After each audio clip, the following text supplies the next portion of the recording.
Let's face it, the correct answer to this question is a brick in the foundation of your success. Build confidently as you're constructing a monument of achievement. You need to select the answer that best describes you to the following statement. I am more productive when I don't have to take risks as part of my job. And you're presented with 7 possible choices. Choice A, strongly disagree. Choice B, disagree. Choice C, somewhat disagree. Choice D, not sure. Choice E, somewhat agree. Choice F, agree. And last but not least, choice G, strongly agree. Do you think you've encountered a tough one? Rest assured, you are not alone in this path. And I can't agree more. But regardless of your experience in problem solving, I believe in your abilities. Pause for a moment, harness your creativity, and let's face this challenge together. The answer is just waiting for your insightful touch.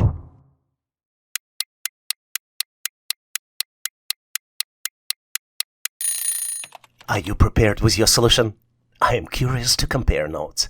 Let's move forward and share our answers. To answer this question correctly, let's first understand what are we being asked. There are 3 important considerations here. Number 1 is that employers value individuals who demonstrate willingness to take calculated risk as it shows initiative, innovation, and a proactive approach to problem solving. In fact, nowadays, companies are very interested in the candidate's ability to make informed decisions, particularly when it comes to assessing risks and weighting potential outcomes. Correct response to this question should suggest that the candidate is capable of making strategic decisions that may lead to productivity gains and positive outcomes for the organization. In fact, there are 4 important qualities assessed in this question: your problem-solving abilities, your levels and tolerance for innovation and creativity, your adaptability and resilience, and your strategic thinking. Let's look at each one of those in more details so we better understand how to answer this question correctly. Let's start with problem-solving abilities. Taking calculated risks often requires problem-solving skills to assess potential challenges and develop strategies to mitigate risks. Candidates who demonstrate a willingness to take calculated risks may also exhibit strong problem-solving abilities, enabling them to overcome obstacles and drive productivity in their roles. You might be surprised how indirectly this question assesses your innovation and creativity. In fact, candidates who are open to taking calculated risks may possess a creative and innovative mindset. These candidates may be more inclined to explore new ideas, approaches, and solutions to challenges, which can lead to increased productivity and innovation within the workplace. Based on your answer, employers can also determine your levels of adaptability and resilience. In fact, candidates who are comfortable with taking calculated risks may demonstrate greater adaptability and resilience in face of uncertainty. They may be more willing to embrace change, navigate challenges, and persevere in pursuit of productivity and success. Strategic thinking, which is also assessed as part of this question, is a big item on the list of employers. Taking calculated risks requires strategic thinking and an ability to anticipate potential outcomes and consequences. And candidates who exhibit a willingness to take calculated risks may possess strong strategic thinking skills, enabling them to make informed decisions that align with organization goals and objectives. In summary, this simple question main focus is to measure your decision-making skills. But in addition, employer is trying to determine your levels of innovation, creativity, problem-solving, adaptability, resilience, and strategic thinking. In fact, this question measures your open-mindedness and comfort around trying new things. The correct answer depends on specifics of the job. A candidate who is more open-minded and demonstrate a willingness to take calculated risks may be perceived as more effective. Let me leave you with the sample answer if you face this question in a job interview. As a candidate, I recognize that productivity is essential in my role, and I strive to maintain high levels of efficiency in my work. However, I disagree with the statement that I am more productive when I don't have to take calculated risks. While stability and predictability are valuable, I believe that taking calculated risks can lead to innovation growth and breakthroughs in performance. By disagreeing with the statement, I aim to convey my willingness to step outside of my comfort zone, embrace challenges, and explore new opportunities that may enhance productivity and contribute to the success of the organization. My approach is carefully evaluate risks, make informed decisions, and leverage opportunities to drive positive outcomes, ultimately maximizing productivity and achieving goals effectively. With this answer, I believe the correct answer to this question is choice B, disagree. Are you in agreement with me? If you're not, please make sure to share your answer and your suggestions in comments. Here's a very interesting question, variation of which we frequently see on the test. You clicked on the link in the phishing simulation email. Fortunately for you, it was just a test. During lunch, though, your colleagues are discussing and sharing how they all recognize the phishing email. What would you do? And you're presented with multiple choices that you need to select in order. Choice A, listen to the rationale and observe behavior of your colleagues. Choice B, stay strong. It is an informal lunch and you're not required to share anything. Choice C, share the details of what happened with you and ask for an advice. And last but not least, choice D, make a joke about your own mistake. Not an easy question, don't you think? Maybe pause this video to see if you need more time to reread the question and come up with the best possible answers. And on my end, I am moving forward to share with you my version of the solution. And obviously, if you have a better ideas and better way to solve it, please make sure to post your answer and rationale in comments. I might be wrong, but I believe this question validates how candidate can learn from mistakes by valuing humility and open communication. This question tests on how much you value open communication and how much you value showing humility to share your own weaknesses and mistakes, potentially gaining respect and improving your relationships with others. I think open communication, even when sharing uncomfortable personal experiences and issues, helps to show you as a human, gain better connection with others, and ultimately learn from mistakes more effectively. Here's how this all might be applicable to this particular scenario. During phishing simulations, companies send the realistic phishing email to employees to determine their awareness of cyber attacks. Everyone makes mistakes. The key is to recognize it and learn from the experience to do better next time. You might wonder, why should you value humility and open communication? Let me give you 3 main reasons. First of all, we learn from failures much more than we learn from successes. And from my standpoint, failure is an opportunity to grow and build mental memory, to recognize the mistakes, to change your behavior in the future, and to come back as a stronger and better person. And last but not least is sharing your mistakes with others creates an environment of humility where other people feel safe and comfortable sharing their personal stories, which on its own end helps build strong, well-connected, and high-performing teams. Based on this information, I believe that there are 4 key essential traits that are assessed in this question: humility, authenticity, desire to learn, and open communication. There are also some red flags that this particular question can help pinpoint, and those red flags are selective communication, defensiveness, lack of faith in others, as well as lack of initiative and lack of confidence. Based on this, the least recommended answers are choices A and B. Choice A, listen to the rationale and observe behavior of colleagues, is not going to help you grow, is not going to help you become a better person, even though you might hide your mistake. And choice B, stay strong, it is an informal lunch and you're not required to share anything, is complete misconception of what strong means. You will be viewed as a much stronger person if you find courage and strength to share your mistakes and present yourself as a human being. I would recommend answering this question with the choices D and C. Humility, which represents a willingness to admit the weakness and ask for help, makes a person a more effective leader. Everyone makes mistakes, but if you prioritize open communication, you can demonstrate that you are a human being and you can learn from your own mistakes.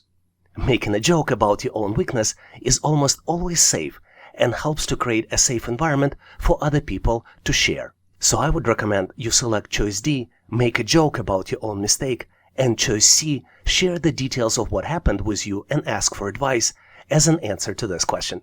Do you have a better solution? Please make sure to share your answer and rationale in comments. Let's look at the tricky question which does not have the obvious answer. You received a rude email which uses non-professional language from your coworker. What should you do? You're presented with multiple choices and you need to select all that apply in order. Choice A. Wait for 24 hours before responding. Choice B. Reply back with similar tone to show strength. Choice C. Read email carefully to ensure you understand the meaning of each sentence. Choice D. Delete the email to eliminate trace and avoid conflict. And last but not least, choice E. Forward email to HR and copy your manager. Take a close look to see if you can come up with the answer. Did you figure it out? I am moving forward to share with you my version of the solution, and obviously, if you have a better way to solve it, please make sure to post in comments. I believe this question tests your ability to control your emotions. When you're receiving unprofessional email, your anger buttons might be triggered, and you will get into emotionally elevated state. It is important to maintain professional posture, which would allow you to gain self-respect, as well as respect from colleagues, leadership team, and even the sender of the email. Once email is sent, it's impossible to unsend it, and this is the lesson you need to learn for yourself. Because of that, it is typically a good idea to wait before you respond, and use this time to learn more about the original message, try to understand sender's intentions, and also try to calm down yourself. Here are some steps on how you can respond to unprofessionally written email. You give another person benefit of the doubt. Reread the original message, analyze it to make sure there is no misunderstanding. Step number 2. Try to calm down by doing other activities and ideally waiting overnight. This way your emotions will no longer be elevated when you're sending the response. As a step 3, you can try to write multiple versions of the response without sending, compare them, and select the best response. And last but not least, in step 4, you need to try to stick to professional tone and language in your answer. Here are some of the essential traits assessed in this question. You can pinpoint self-control, patience, thoughtfulness, and giving others benefit of the doubt. Some of the red flags this question can also pinpoint is impulsiveness, which means acting without thinking, as well as using of unprofessional language. Based on this, the least recommended answers in order are choices B, D, and E. Choice B would be replying back with similar tone to show strength. In choice D, you would delete the email to eliminate the trace and avoid conflict. And last but not least, choice E, forwarding email to HR and copying your manager. Based on this, the recommended answers in order would be choices C and A. Responding to rude email in professional way helps you practice patience, enhance your customer service skills, and try to gain self-respect as well as respect from others. It is also an opportunity for you to better understand others and grow as a person. Taking accountability and responding yourself to the message also helps you deal with the issues directly and avoid unnecessarily escalations to HR and to your manager. So my recommended answers here are choice C, read email carefully to ensure you understand the meaning of each sentence, and choice A, wait for 24 hours before responding, would be my most recommended answers. Do you have a better way to solve this challenge? Please make sure to post your answers and rationale in comments. Here's an amazing question to test your skills interacting with others. Your colleague asks you to help respond with the customer inquiry and indicated that this is an urgent and time-sensitive issue. You're currently working on a project with the tight deadline, and remember that when you asked colleague to help you with the project tasks earlier, you didn't receive any help. What should you do? And you're presented with 5 choices from which you need to select all that apply in order. Choice A, learn to say no. Explain that because you're working on a tight deadline project, you don't want to waste any time. Choice B, try to help as much as you can. Choice C, have a conversation with your colleague after your project is completed. Choice D, try to be respectful and understand another person's point of view. And last but not least is choice E, escalate the issue to your manager. Take a close look to see what would you choose on the real test as an answers for yourself. And on my end, I am moving forward to share with you my version of the solution. And obviously, if you have a better way to solve it, please make sure to post your answer and rationale in comments. I believe that this question is about creating a positive environment at work. And this is more than anything an opportunity question. And the main reason is because there is no workplace rule which regulates this situation. So there is no single right or wrong answer, and you act voluntarily in this situation. But if you're intentional about creating positive work environment, there is no better way to do it than by building a good relationship with your colleagues. Here's the thought process. You spend a large time of your workday with your colleagues at work, and having great relationship in the workplace helps create a lot of positive energy and goodwill. One of the best ways to create friendships and goodwill at work is by helping others to solve their problems, sometimes without expecting anything in return. I would recommend 5 ways to create positive work environment. Number 1, lead by example and sincerely try to help others at work. Number 2, be willing to do things that fall outside of your job description. Number 3, provide energy to colleagues around you by encouraging and supporting them. Number 4, assume positive intentions and trust your colleagues. And last but not least, number 5, take pride in the company vision and do what is best for the company and clients. Let's see how those principles can be used to answer this question. Let's first look at essential traits. The key essential traits tested in this question are taking initiative, team orientation, developing your colleagues, as well as leading by examples. There are also 4 red flags that can be pointed based on your answers. They are defensiveness, lack of goodwill, unnecessary escalation, and creating a drama in the workplace. Based on this, the least recommended answers in order would be choices A and E. Choice A, learn to say no. Explain that because you're working on a tight deadline project, you cannot waste any time. If you think of helping others as wasting your time, you will not get any positive emotions in their mind, and you will not get any brownie points from them. Choice E, escalating the issue with your manager, will show that instead of building relationships at work, you're more interested in creating drama in the workplace. Based on this, I recommend choices B, C, and D. You always have an opportunity to show goodwill and take a first step to build a good relationship. And there's no better way to build friendships and create positive work environment than by leading by example and helping others to solve their problems, sometimes doing it without expecting anything in return. At the same time, you don't want to be burned out, and it is always helpful to have a conversation few days after completing the tasks to learn more about your colleagues' work style and to better understand their position. Based on this, my recommended answers are in order. Choice B, try to help as much as you can. Choice C, have a conversation with your colleague after your project is completed. And last but not least, choice D, try to be helpful and understand other person's point of view. Do you have a better way to solve it? Please make sure to post your answer and rationale in comments. Here's the very interesting question to determine your personality. You just arrived at the corporate event. You do not see anyone you know there. What would you do? You need to select all that apply out of the 4 different choices. Choice A, observe others. Wait for people you know to arrive. Choice B, approach people you don't know and introduce yourself. Choice C, temporarily leave the event and come back later. Choice D, check your itinerary to ensure you're at the right place. Take a close look to see if you can come up with the right answer. So you can always pause this video to determine the answer that you would want to choose. Are you ready? I am moving forward to share with you my version of the solution. And obviously, if you have a better way to answer and have different recommendations, feel free to share in comments. I believe that in this question, you are being tested on whether you're a good team player. Work environments are very collaborative, and companies are looking to hire people that work well with others. There are no easy ways to determine if a candidate is a good team player.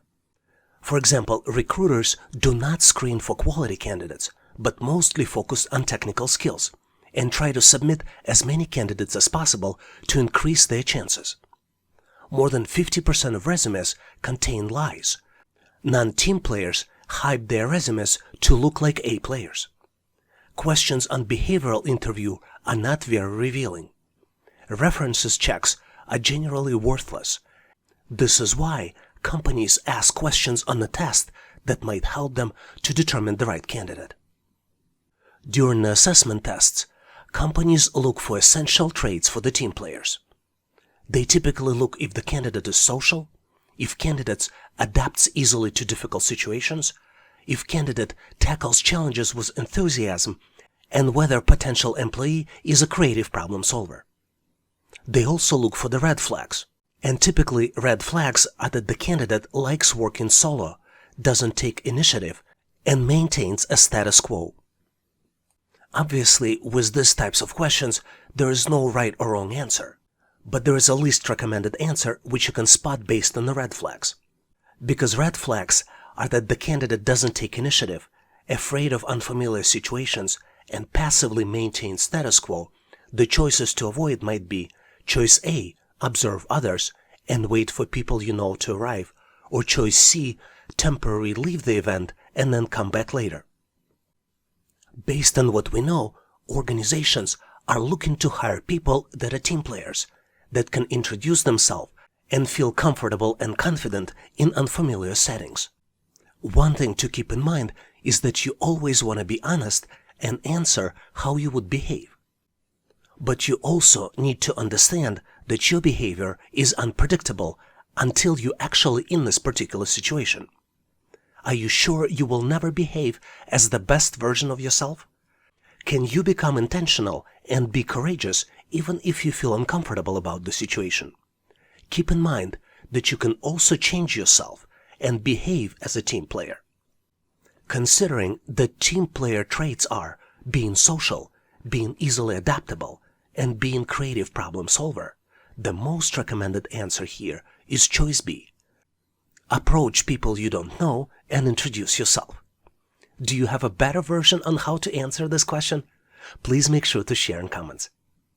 A lot of times during the test, you might be presented with very uncomfortable situation to determine how you would behave. This is one of those test questions. You got promoted to the manager role that your colleague at work was also hoping for. Now things are awkward between you two. You want to keep the relationship going, but your colleague is not speaking to you outside of the required communications during the team meetings. You have 5 choices to select all that apply in order. Choice A. Apologize for the fact that you were promoted over your colleague. Choice B. Ask your colleague about her career aspirations. Choice C. Schedule a meeting to discuss your colleague's feelings. Choice D. Stay professional. Choice E. Prepare the 30-day action plan as a manager of the department. Take a close look, maybe pause this video, give yourself 10 to 15, maybe 20 seconds to see if you can come up with the answer. Are you ready? I am moving forward to share with you my version of the solution, and obviously if you have a better way to solve it, please make sure to post in comments. I think this question is about demonstrating leadership at the higher level of job responsibilities.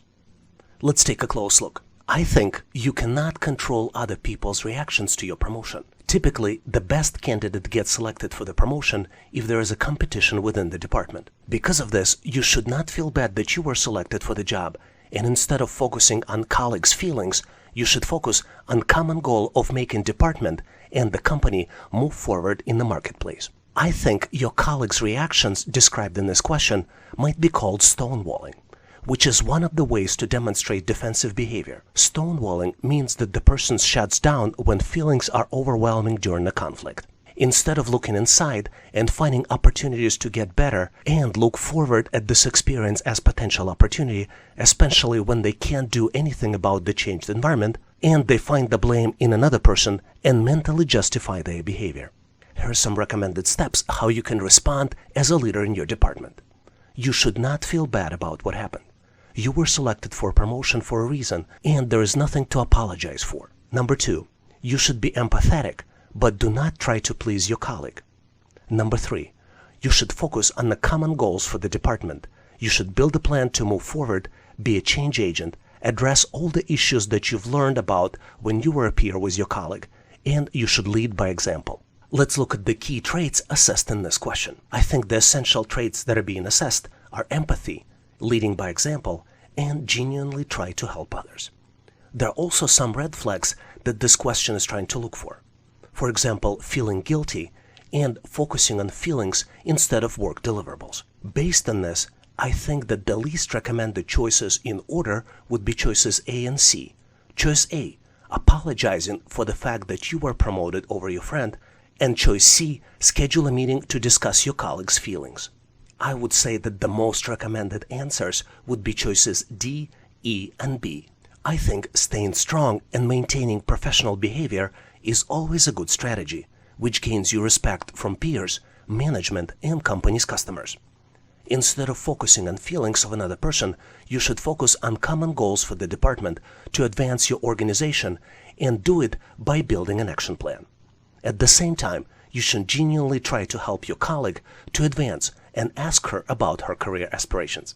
So my recommended choices in order would be choice D, staying professional, choice E, prepare a 30-day action plan as a manager of the department, and last but not least, choice B, ask your colleague about her career aspirations. Do you have a better way to solve it? Please make sure to post your answers and rationale in comments. Here's the very unusual question we ran across on a recent test. Sunita has recently joined the team, and she is a vegetarian.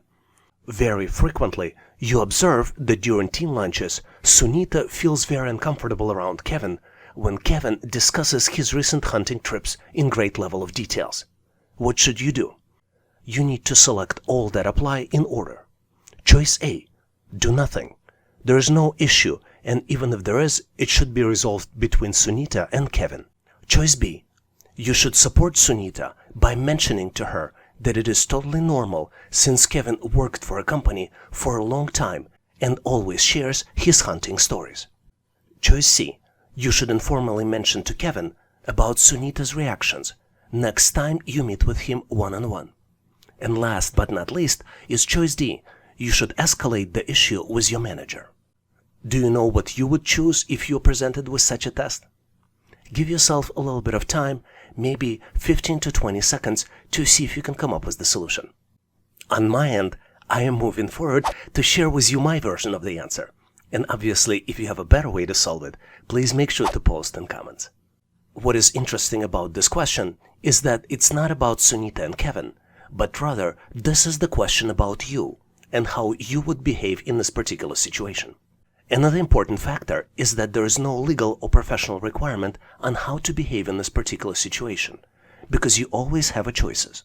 But this question is designed to analyze your values, and depending upon your values and moral beliefs, you can either play a role of bystander or take actions and try to help. Let's look at the key considerations on how to approach this question. The key questions I would ask is, what would caring leader do in this particular situation? Would leader just observe the issue on the sidelines? Or would the leader take actions and try to interact with the team members to create more positive, safe, friendly, and sympathetic work environment? To create a healthy and productive workplace, it is extremely important to create a community at work. A modern view of the effective work environment highlights creation of the community at the workplace. Creation of the community invites deeper level of belongings for the members and helps improve the engagement, improve commitment, and productivity in the workplace. Let's look at the 5 key elements on how you can create a community at the workplace. Number 1, you should focus on developing the culture of inclusion. You also should understand and appreciate the diversity and try to engage different people with different viewpoints into your team. You should also strengthen team bonds, promote team building, and one of the good ways to do it is complete joint activities together. For example, you can eat lunch, socialize at work and or after work, and do other joint activities. What's important to understand is that diversity and inclusion is more than just a policy at the workplace. The population is rapidly changing, and people employed in the organization are changing with this. The population of people employed in organizations is changing, and people with different backgrounds enter the workforce.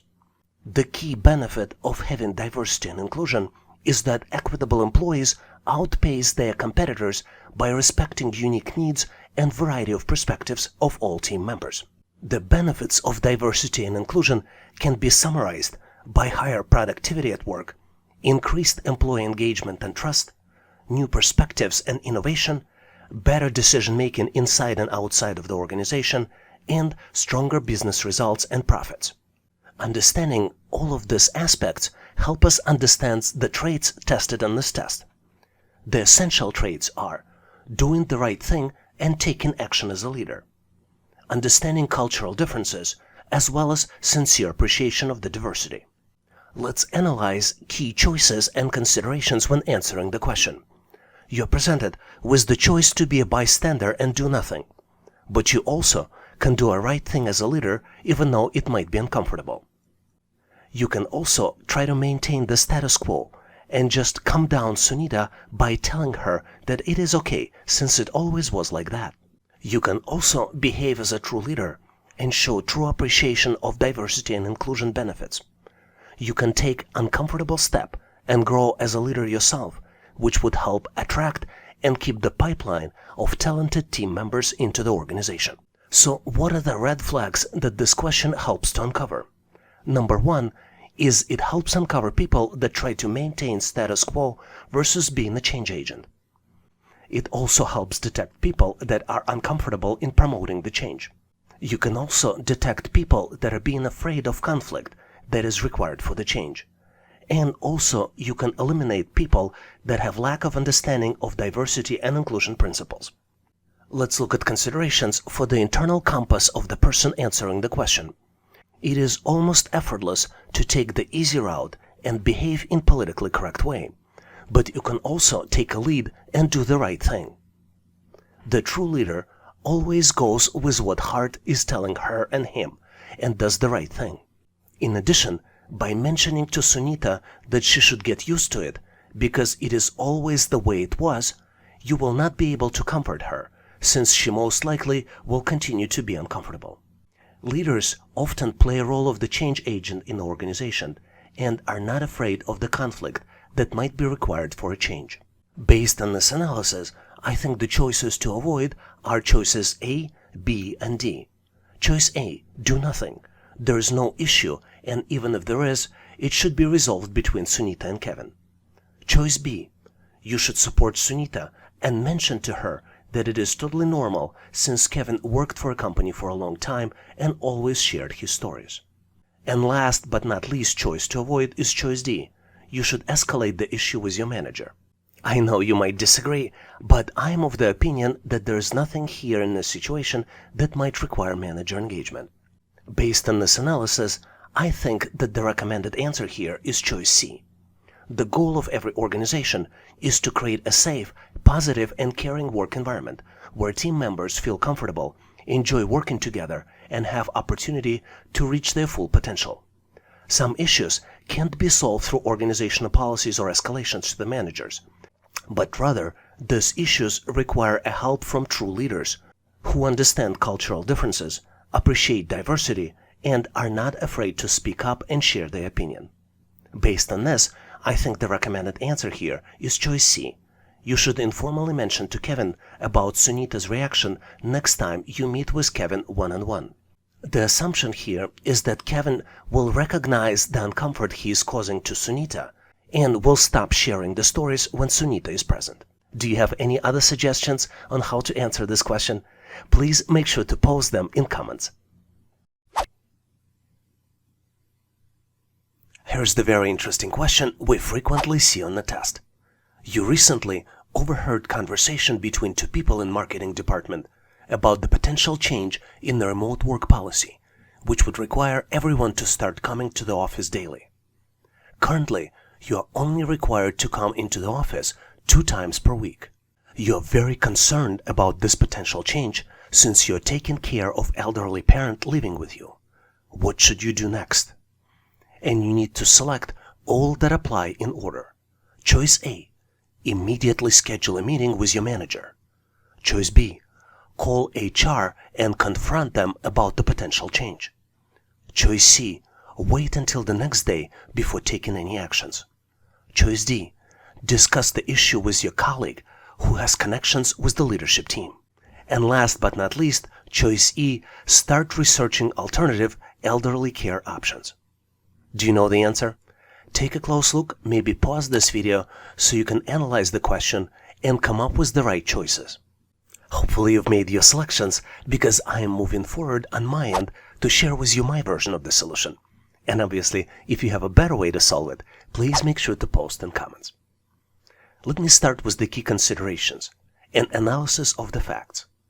Number 1, there has not been an official announcement of the change, and what person overheard from other people are just rumors and speculations of potential changes and should be treated accordingly. I believe there are a few key considerations to help you select the right answer. Number 1 is that speculations and rumors of what might happen are very frequent in the workplace and have negative consequences for everyone. Speculations can create emotionally charged environment and strain trust between colleagues. Work quality is affected, as well as morale drops significantly. A lot of companies also have policies in place to prevent distribution of misinformation. I think the key to answer this question correctly is to demonstrate emotional control and evaluate what happened based on facts. Until official announcement was made, information you overheard may not be accurate. It is possible you overheard preparation for the official announcement, but also it is possible that you might have overheard someone else's speculations and rumors. As a leader in the workplace, you can assess the situation and behave based on facts, setting up an example. So how can you select the right answer for this question?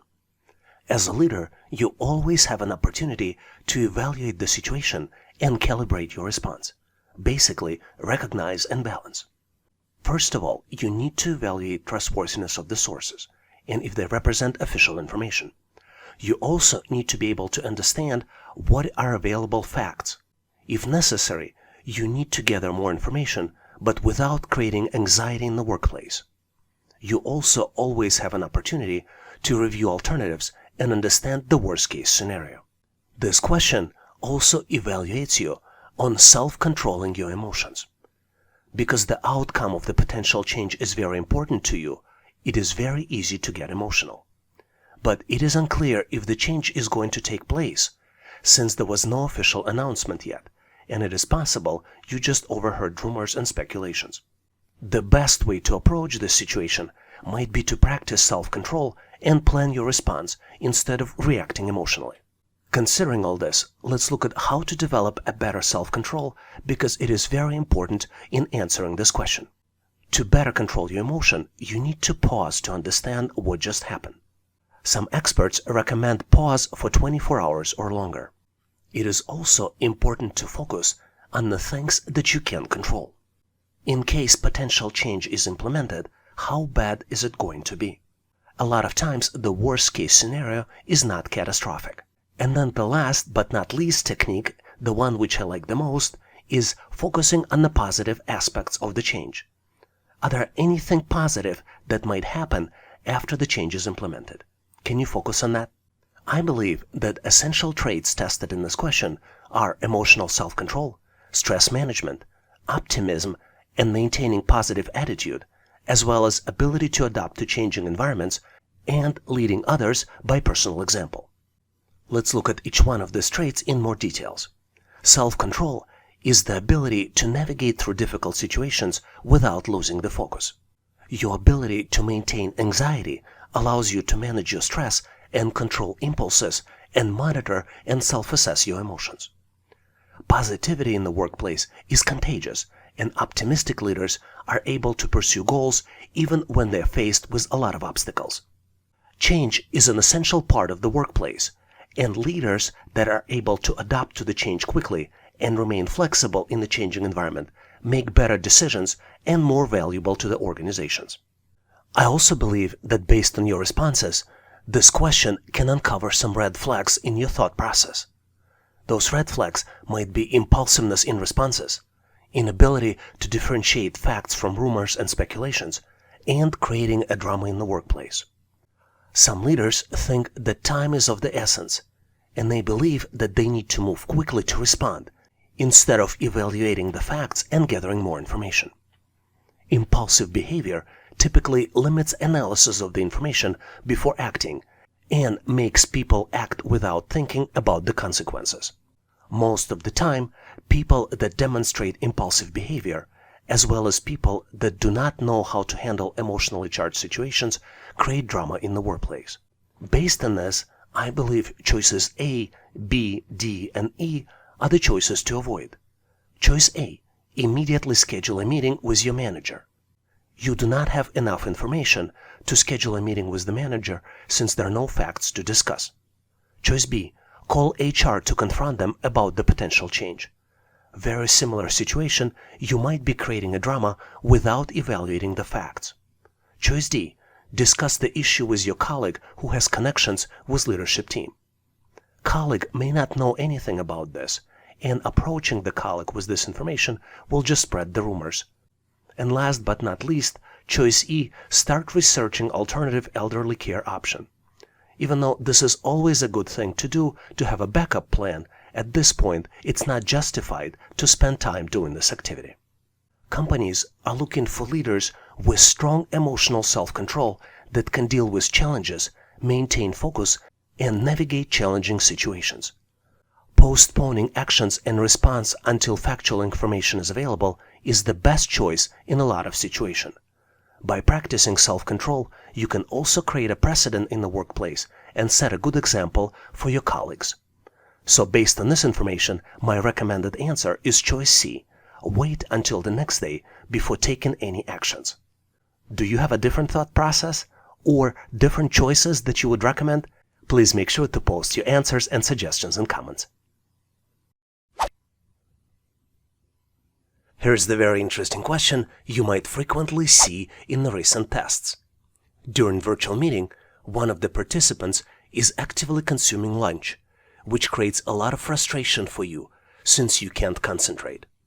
As a team lead, you scheduled the discussion during the lunch hour since this was the only time available, as you need to finalize a design solution for your project. What would you do next? And you have 5 different choices, and you need to select all that apply in order. Choice A: end the meeting as quickly as you can with the reason that you can't concentrate. Choice B: immediately after the meeting, contact the participant who was actively eating and discuss the inappropriate behavior. Choice C: thank everyone for joining the meeting during lunch hour. Choice D: make a humorous comment at yourself for not being able to concentrate.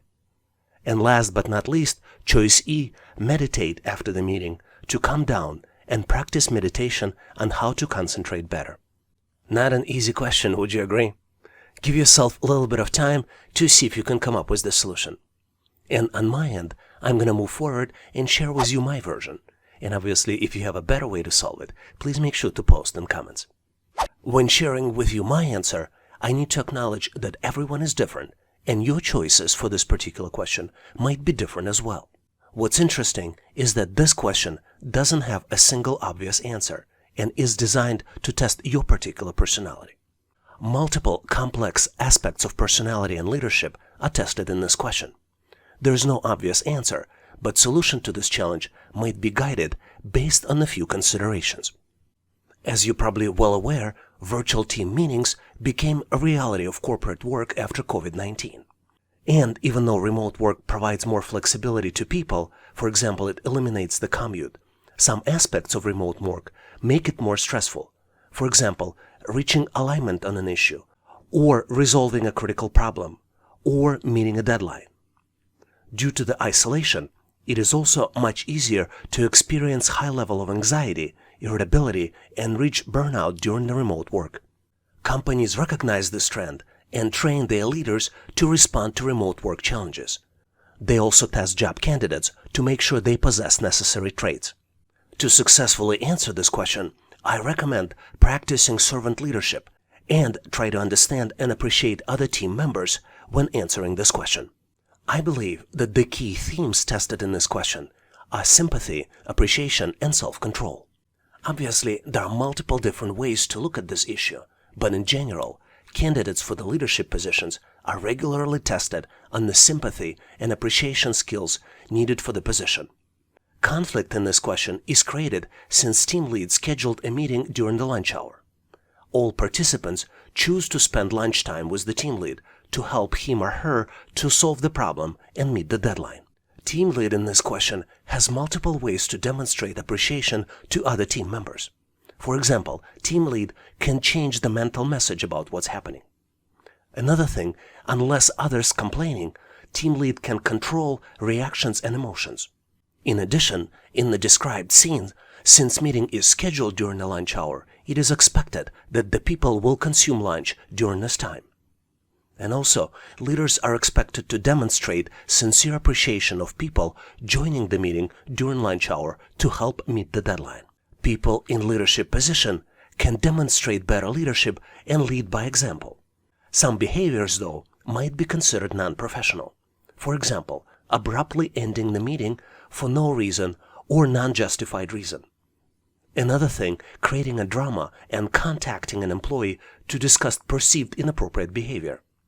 Team lead may not know what else is going on in this person's life, and giving somebody a benefit of the doubt might be a good guide for the next step. Some things for seasonal leader to consider might be what else is going on in this person's life. Maybe team member doesn't have any other reasonable options to eat lunch due to the schedule conflicts. Or maybe a person is stressed out or burned out, and contacting the person would be the last straw to start a fire. Just because of the positional power team lead can do something doesn't mean that he or she should do it. Key traits that are tested in this question are sympathy, appreciation, self-control, humility, and benefit of the doubt. In remote work environment, it is especially easy to make a mistake, misjudge someone, lose temper, and misunderstand the situation. Also, depending on your own internal level of stress, it might be hard to practice self-control. Also, using your positional power as a team lead to dictate your, in quotes, unreasonable way of doing things may lead to team's disengagement.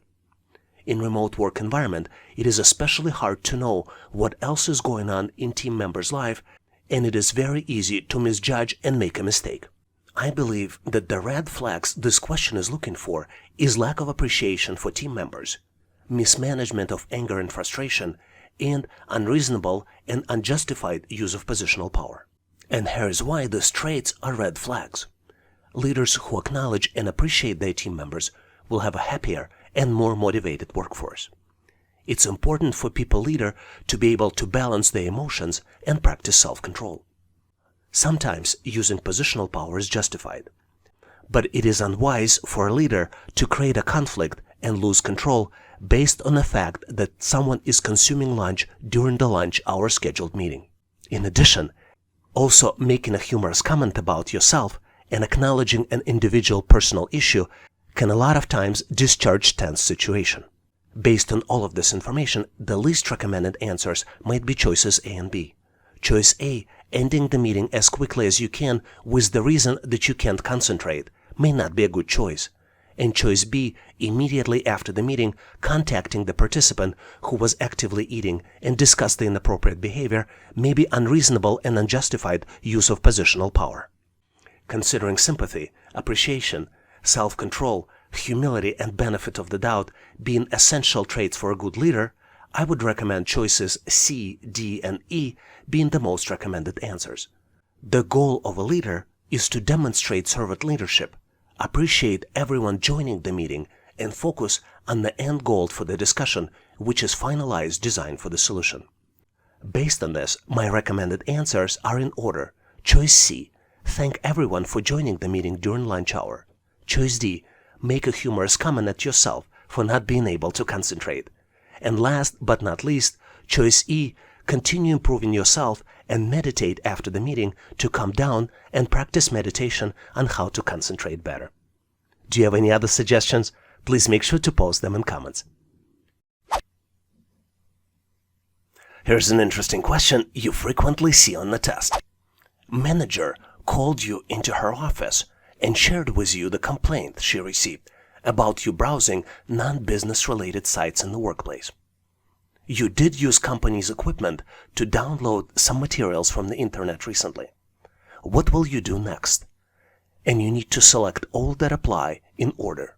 Choice A, I would ask manager to provide evidence and learn more about who filed the complaint. Choice B, I will explain what I did and what I was looking for. Choice C, I would apologize. Choice D, I would take responsibility for my actions. Take a close look, maybe pause this video for 10 to 15 seconds to see if you can come up with the solution. Ready or not, I am moving forward to share with you my version, and obviously, if you have a better way to solve it, please make sure to post in comments. What's interesting about this question is that this particular one doesn't have a single obvious answer. There are multiple complex aspects that are tested in this question. And even though there is no obvious answer to this challenge, the solution might be guided based on the listed considerations. Let's look at each one of them. The first one is that organizations monitor computer use and corporate network activities. Companies have full legal right to monitor email as well as the sites employees go to.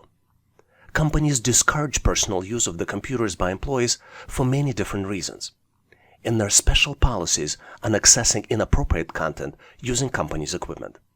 The tricky part of this question is that this particular one tests candidates' knowledge and understanding of these policies, and more importantly, how candidate would behave under the circumstances.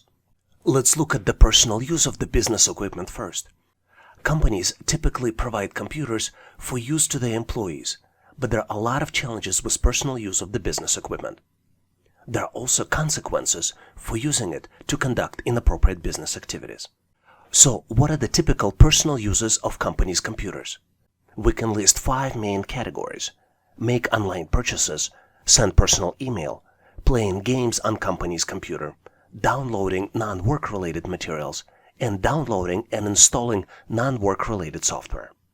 There are typically special policies for inappropriate content on business computers. Inappropriate or unauthorized content can be grouped into 5 main categories. Number 1, content promoting hate based on race, religion, disability, sexual preference, and etc. Content promoting violent extremism, sexually explicit content, real or simulated violence, as well as, last but not least, pirated software, which is the software you don't have legal license for. This question is very challenging because there is no one certain answer, but there are some important considerations if you look at the question definition. Number 1, there is certainly a possibility for mistake and misunderstanding here, but if manager called employee for a discussion, there was probably enough evidence of wrongdoing that has been collected. Number 2, since organizations own the equipment and network access, company has full legal right to monitor the employee. Understanding policies before accessing content should guide employee decisions.